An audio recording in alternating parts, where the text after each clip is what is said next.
TRP நடத்தக்கூடிய government polytechnic lecture exam இந்த எக்ஸாமுக்கான அறிவிப்பை டிஆர்பி போர்டு வந்து அப்டேட் பண்ணுவாங்களா மாட்டாங்களா? நான் இப்போ ஒரு கவர்மெண்ட் காலேஜில் டெம்பரவரியாக ஒர்க் பண்ணிட்டு இருக்கேன், பிரைவேட் காலேஜில் ஒர்க் பண்ணிட்டு இருக்கேன். ஸோ நான் இந்த எக்ஸாமுக்கு ப்ரிப்பரேஷன் பண்ணலாமா வேண்டாமா? இந்த டிஆர்பி போர்டை பொறுத்த மட்டும் இப்போ லாஸ்ட் 2025ல பார்த்தோம் அப்படின்னா ஆனுவல் பிளானர்ல வந்து டெட் பேப்பர் 1 பேப்பர் 2க்கான அந்த அறிவிப்பே வந்து கிடையாது. பட் இருந்தாலுமே நம்ம அகாடமி சார்பாக என்ன பண்ண போறோம் அப்படின்னா இன்ஜினியரிங் அதே மாதிரி நான் இன்ஜினியரிங் இந்த ரெண்டுக்குமே வந்து கரண்ட் சிலபஸை பேஸ் பண்ணி இப்போ டெக்னிக்கலை பொறுத்த மட்டும் கிட்டத்தட்ட 10 டிபார்ட்மெண்ட் வந்து அவைலபிளா இருக்கு. நான் டெக்னிக்கலை பொறுத்த மட்டும் 5 டிபார்ட்மெண்ட் வந்து அவைலபிளா இருக்கு. அப்போ இந்த 15 டிபார்ட்மெண்ட்டுக்குமே கரண்ட் சிலபஸை பேஸ் பண்ணி ஒவ்வொரு டிபார்ட்மெண்ட்டுக்குமே வந்து தனித்தனி பேஜ் வந்து அவைலபிளா இருக்கு.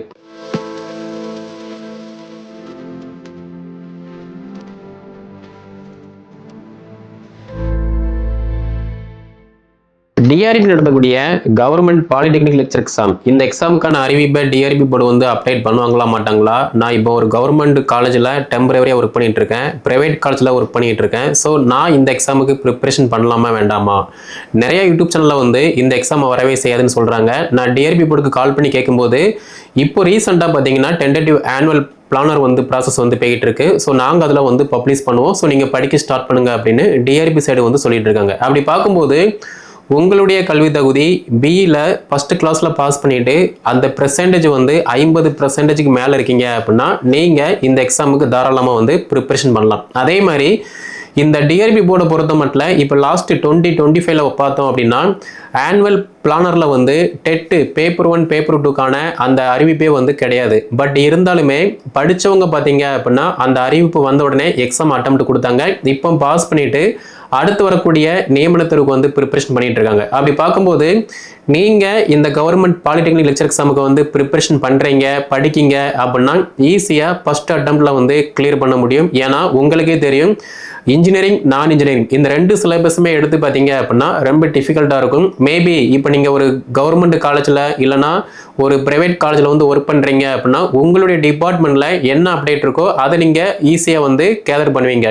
பட் நீங்கள் படித்து முடிச்சுட்டு 5 வருஷம் ஆச்சு, 10 வருஷம் ஆச்சு, 2-3 வருஷம் ஆச்சு, என்னோட டிபார்ட்மெண்ட்டில் எந்த விதமான டச்சுமே இல்லை அப்படின்னா உங்களுக்கு நோட்டிஃபிகேஷன் வந்ததுக்கு அப்புறமா கொஞ்சம் டிஃபிகல்ட்டாக இருக்கும். ஸோ நீங்கள் படிச்சீங்க அப்படின்னா ஈஸியாக ஃபர்ஸ்ட் அட்டெம்ப்டில் உங்களால் வந்து பாஸ் பண்ண முடியும். நீங்கள் படிக்கவே இல்லை, எக்ஸாம் வந்தப்பறம் தான் படிப்பேன், ஹால் டிக்கெட் எடுத்தப்பறம் தான் படிப்பேன் அப்படிங்கிற மாதிரி இருந்தீங்க அப்படின்னா உங்களால் வந்து பாஸ் பண்ண முடியாது. ஏன்னா இப்போ ஒரு கவர்மெண்ட் பாலிடெக்னிக் காலேஜில் லெக்சராக ஒர்க் பண்ணுறாங்க அப்படின்னா அவங்களுமே வந்து ப்ரிப்பரேஷன் பண்ணிக்கிட்டு இருக்காங்க.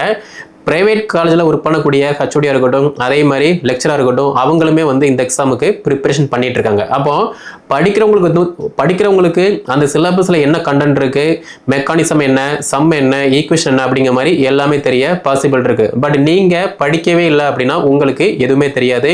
ஏன்னா உங்களுக்கே தெரியும் பாலிடெக்னிக் லெக்சர் எக்ஸாமை பொறுத்த மட்டும் கொஸ்டின் பேட்டர்ன் வந்து ரொம்ப டிஃபிகல்ட்டாக மட்டும்தான் இருக்கும், ஈஸியெல்லாம் வந்து இருக்காது. அப்படி பார்க்கும்போது நீங்கள் கரண்ட் சிலபஸை பேஸ் பண்ணி நீங்கள் இன்ஜினியரிங் அப்படின்னா அதுக்கான சிலபஸை பேஸ் பண்ணி படிங்க, நான் இன்ஜினியரிங் அப்படின்னா அதுக்கான சிலபஸை பேஸ் பண்ணி படிங்க. ஏன்னா படிக்கும்போது மட்டும்தான் உங்களுடைய டிபார்ட்மெண்ட்டில் என்னென்ன அப்டேட் இருக்குது, இப்போ ரீசெண்டாக என்ன டேட்டா இருக்குது அப்படின்னு உங்களுக்கு தெரிய பாசிபிள் இருக்கும். அதே மாதிரி வரக்கூடிய எக்ஸாமில் பார்த்தோம் அப்படின்னா தகுதி தேர்வு மஸ்ட் இம்பார்ட்டன்ஸ். தகுதி தேர்வில் நீங்கள் எலிஜிபிளாக இருந்தால் மட்டும்தான் உங்களுடைய மெயின் பேப்பர் வந்து வேல்யூஷன் போகும். மேபி நான் டிபார்ட்மெண்ட்டில் வந்து நல்லா ஸ்ட்ராங்காக இருக்கேன் பட் தகுதி தேர்வில் வந்து வீக்காக இருக்கீங்க அப்படின்னா நீங்கள் வந்து பாஸ் பண்ண முடியாது. ஏன்னா இப்போ ரீசெண்டாக பிஜி டெர்பி எக்ஸாமை டிஆர்பி போர்டு வந்து நடத்தி முடிச்சாங்க. அதில் பார்த்தோம் அப்படின்னா 80,000 பேர் பார்த்தீங்கன்னா தகுதி தேர்வில் வந்து பாஸ் பண்ண முடியலை. ஆனால் மெயின் பேப்பரில் வந்து நல்ல மார்க்கு.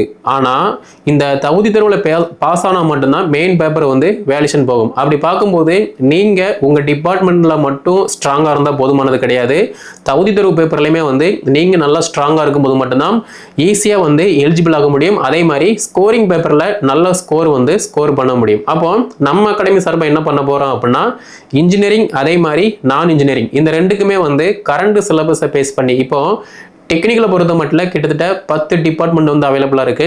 நான் டெக்னிக்கலை பொறுத்த மட்டும் 5 டிபார்ட்மெண்ட் வந்து அவைலபிளா இருக்கு. அப்போ இந்த 15 டிபார்ட்மெண்ட்டுக்குமே கரண்ட் சிலபஸை பேஸ் பண்ணி ஒவ்வொரு டிபார்ட்மெண்ட்டுக்குமே வந்து தனித்தனி பேஜ் வந்து அவைலபிளா இருக்கு. ஃபார் எக்ஸாம்பிள் இப்போ சிவில் டிபார்ட்மெண்ட் அப்படின்னு பார்த்தோம் அப்படின்னா ஜான் ஸ்மீட்டன் பேஜ் வந்து அவைலபிளா இருக்கு. அப்போ இந்த ஜான் ஸ்மீட்டன் பேஜை பொறுத்த மட்டும் எல்லாமே சிவில் இன்ஜினியரிங் சம்பந்தப்பட்ட சிலபஸை பேஸ் பண்ணி அப்டேட்டான மெட்டீரியல் அண்ட் டெஸ்ட் பேஜ் வந்து கொடுப்போம். அதை நீங்கள் ஃபாலோ பண்ணுற மாதிரி இருக்கும். ஸோ ஒவ்வொரு படத்துக்குமே பார்த்தோம் அப்படின்னா தனித்தனி பேஜ் வந்து அவைலபிளாக இருக்குது. அந்த பேஜில் நீங்கள் என்ன டிபார்ட்மெண்ட்டோ அந்த டிபார்ட்மெண்ட் சிலபஸை பேஸ் பண்ணி உங்களுக்கு தேவையான மெட்டீரியல் ப்ளஸ் டெஸ்ட் பேஜ் எல்லாமே அப்டேட்டாக கொடுப்போம். அதை நீங்கள் வந்து ஃபாலோ பண்ணுற மாதிரி இருக்கும். ஸோ தகுதி தேர்வில் வந்து எல்லாருமே காமனாக வந்திருப்பீங்க. பட் டிபார்ட்மெண்ட் அப்படின்னு பார்க்கும்போது நீங்கள் என்ன டிபார்ட்மெண்ட்டோ அந்தந்த டிபார்ட்மெண்ட்டில் நீங்கள் தனித்தனியாக வந்து லேர்ன் பண்ணுற மாதிரி இருக்கும். ஓகே, ஸோ எக்ஸாம் எப்போ வந்தாலுமே நீங்கள் ப்ரிப்ரேஷனாக இருக்கீங்க, நல்லா ப்ராக்டிஸ் பண்ணுறீங்க அப்படின்னா ஈஸியாக ஃபஸ்ட் அட்டம்ப்டில் ஸ்கோரிங் பேப்பரில் நல்ல மார்க் ஸ்கோர் பண்ண முடியும். அடுத்த கட்டமாக சர்டிஃபிகேட் வெரிஃபிகேஷன் போயிட்டு அடுத்த கட்டமாக ஒரு அரசு தொழில்நுட்ப கல்லூரியில் பேராசிரியராக வந்து பணியில் அமர முடியும். பட் நீங்கள் ப்ரிப்ரேஷன் பண்ணலை அப்படின்னா ஒன்றுமே பண்ண முடியாது. ஏன்னா படிக்கிறவங்க ஈஸியாக பாஸ் பண்ணுவாங்க, படிக்கவே இல்லை அப்படின்னா ஒன்றுமே பண்ண முடியாது. ஸோ உங்களுக்கே தெரியும், நீங்கள் இன்ஜினியரிங் படிக்கும் போதே சம்மெல்லாம் எவ்வளோ டிஃபிகல்ட்டாக இருக்கும் அப்படிங்கிற மாதிரி. அப்படி இருக்கும்போது எக்ஸாமை பொறுத்த மட்டும் 3 ஹவர்ஸ் இருக்குது. அந்த 3 ஹவர்ஸில் நீங்கள் ஒவ்வொரு கொஸ்டினுமே வந்து எப்படி ஹேண்டில் பண்ணுறீங்க, டைம் மேனேஜ்மெண்ட்டை வந்து எப்படி ப்ராசஸ் பண்ணுறீங்க, அதை பொறுத்து மட்டும்தான் உங்களுடைய சக்ஸஸ் வந்து அவைலபிளாக இருக்கும். ஸோ நிறைய பேர் இப்போ நம்ம அகாடமி மட்டும் இல்லை மற்ற இன்ஸ்டியூஷன்லையுமே ஜாயின் பண்ணி படிச்சுட்டு இருக்காங்க. அப்படி பார்க்கும்போது நீங்கள் படிச்சிங்கன்னா ஈஸியாக பார்க்க முடியும். 15 டிபார்ட்மெண்ட்டுக்குமே இன்ஜினியரிங் நான் இன்ஜினியரிங் எல்லாத்துக்குமே வந்து மெட்டீரியல் டெஸ்ட் பேஜ் எல்லாமே அவைலபிளாக இருக்குது. லிமிடெட் சீட் மட்டும் தான் அவைலபிளாக இருக்குது.